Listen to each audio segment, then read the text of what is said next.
Buenas tardes, mi nombre es Andrés Matías Pérez de Gran C5. Hoy les vengo a hablar sobre las cargas eléctricas en movimiento. Pues les voy a hablar sobre corriente eléctrica. La corriente eléctrica es el flujo de carga eléctrica que recorre un material.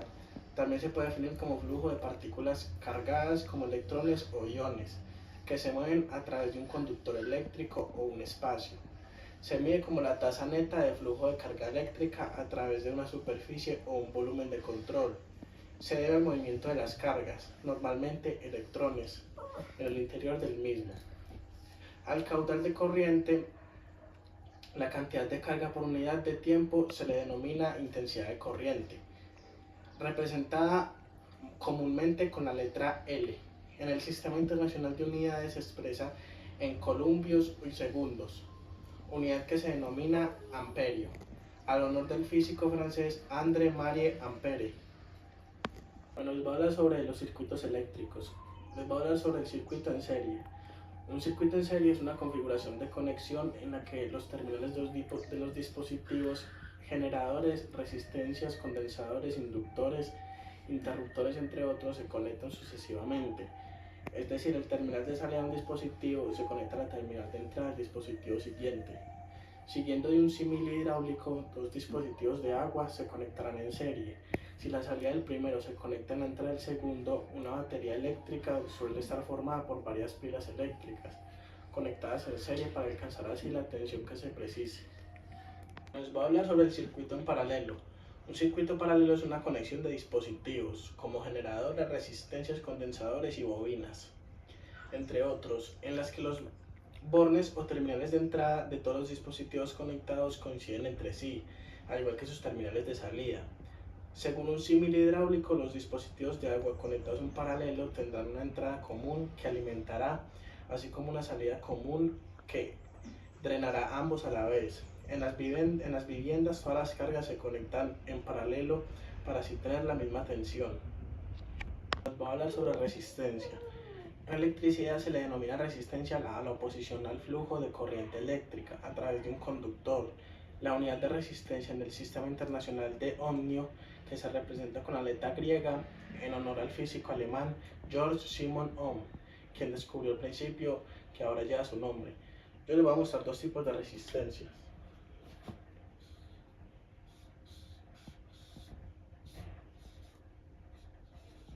Aquí está la resistencia continua.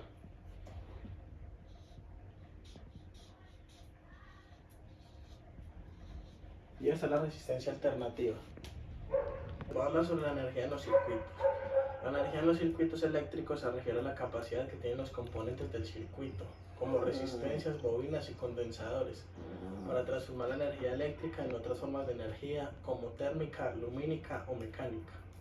En un circuito eléctrico, la energía se conserva y se distribuye a lo largo de los componentes de acuerdo con las leyes de la física. Es importante tener en cuenta factores como la resistencia, la corriente y la tensión para comprender cómo fluye la energía en un circuito. Leyes de Kirchhoff. La primera ley de Kirchhoff consiste en corrientes, que establece la suma algebraica de todas las corrientes que entran y salen de un nodo en un circuito que es igual a cero. La segunda ley es la ley de tensiones. Establece que la suma algebraica de todas las caídas de tensión y voltajes es un lazo cerrado en un circuito que es igual a cero. Ahora les voy a mostrar la fórmula.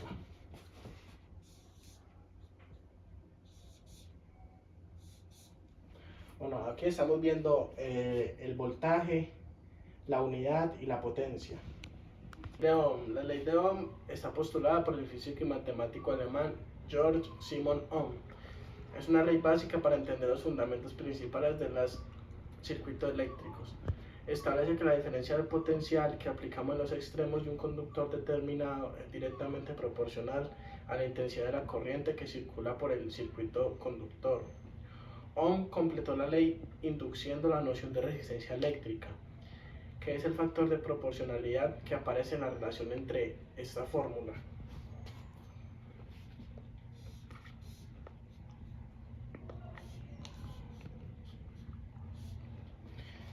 Aquí podemos ver que la V significa voltios, resistencia y ohmios. Nos va a hablar sobre las experiencias en electrodinámica. La electrodinámica es una rama de la física que estudia la interacción entre cargas eléctricas en movimiento y los campos electromagnéticos. Es un campo fascinante que tiene muchas aplicaciones prácticas en nuestra vida cotidiana, desde la generación de electricidad hasta el funcionamiento de dispositivos electrónicos. Mi experiencia con la electrodinámica se basa en haber estudiado sus principios fundamentales y aplicaciones en circuitos eléctricos, electromagnetismo y fenómenos relacionados. Es increíble cómo los conceptos de cargas, corrientes y campos eléctricos son magnéticos que se entrelazan para explicar fenómenos tan diversos como la luz y el funcionamiento de motores eléctricos. Les voy a hablar sobre el campo eléctrico. El campo eléctrico es una magnitud física que describe la interacción y que experimenta una carga eléctrica en presencia de otras cargas. Se representa mediante líneas de campo que indican la dirección y la intensidad del campo de cada punto en espacio. En un punto dado, el campo eléctrico se define como la fuerza eléctrica que actuaría sobre una carga de prueba positiva unitaria. Colocada en ese punto, las líneas de campo eléctrico siempre apuntan a la dirección en la que la carga positiva se movería y se coloca en un punto. Bueno, aquí les tengo el primer experimento. Tenemos 3 vasos. Tenemos uno con agua y otro con un roto.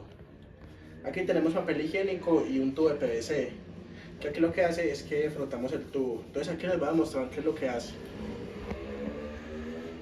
Bueno, ahí vamos a poner entonces vamos a tirar agua por ahí.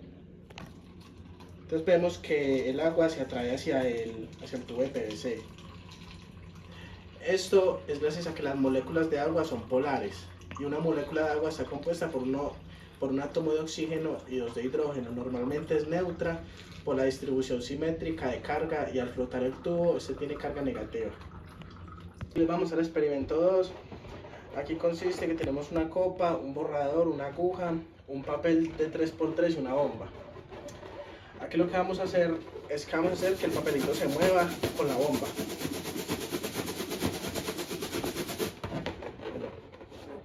Aquí podemos observar que mientras pasamos más la bomba, el papelito se mueve.